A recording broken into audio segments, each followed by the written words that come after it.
Muy buenos días. Estando a unos 2.800 metros sobre el nivel del mar, la presión de oxígeno es más baja, con lo cual el organismo se ve obligado a compensar con un poquito de hipertensión. Mientras más alto vamos, más alta debe ser la presión arterial. Ahora, esta adaptación, esta conocida y bien estudiada fenómeno de la fisiología de las alturas,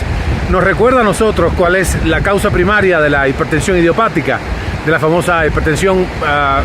moderada crónica. La razón por la que hablamos de esto en el contexto de la terapia metabólica del cáncer es porque tenemos evidencia práctica, tenemos evidencia fisiológica y experimental de que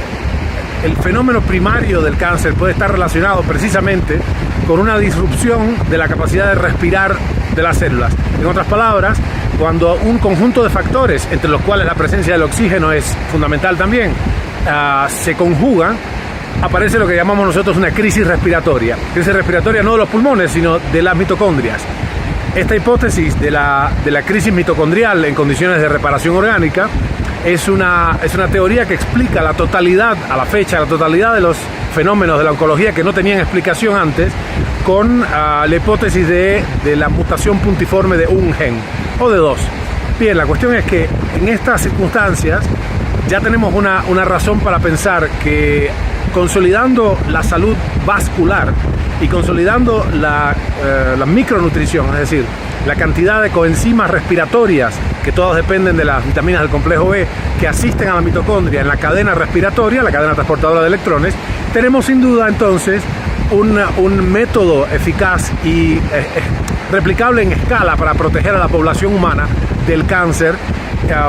en términos de, claramente,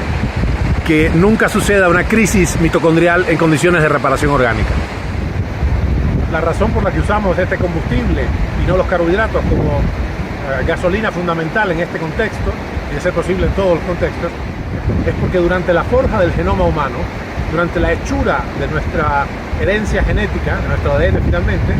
esta era la clase de combustibles a la que estábamos acostumbrados. Es claro para nosotros ahora, de acuerdo con la evidencia que hemos obtenido experimental y de antropología física y antropología cultural, lo cual describimos en nuestro documental Cáncer y Civilización, que la ley primera de la nutrigenómica tendría que ser no dar de comer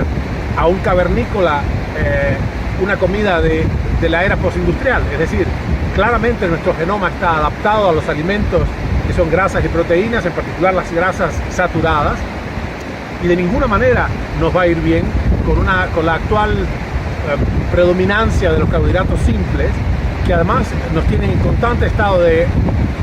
obesidad, diabetes, hiperglucemia, por definición, hiperinsulinemia,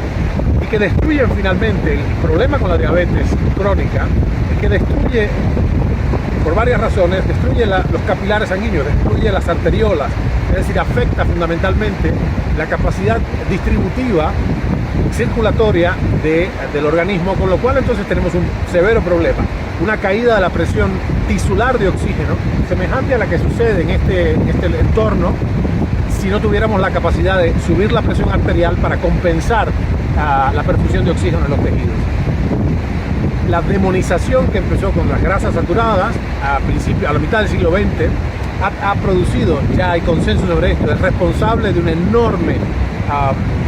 oleada de enfermedades degenerativas, sin dudas la epidemia o casi diría pandemia de diabetes y obesidad en el mundo, y claramente de enfermedad cardiovascular está correlacionada fuertemente con el inicio de nuestra lipofobia, nuestro miedo a las grasas, y de ninguna manera se justifica sustituir las grasas como fuente de energía por los carbohidratos simples, ni siquiera por las grasas poliinsaturadas, los aceites vegetales baratos, que tan lábiles, tan corruptibles son a la presencia del oxígeno. Así que bon appétit, seguiremos explorando esta mañana y esperamos verlo pronto por nuestro centro. Saludos a nuestros médicos, un gusto.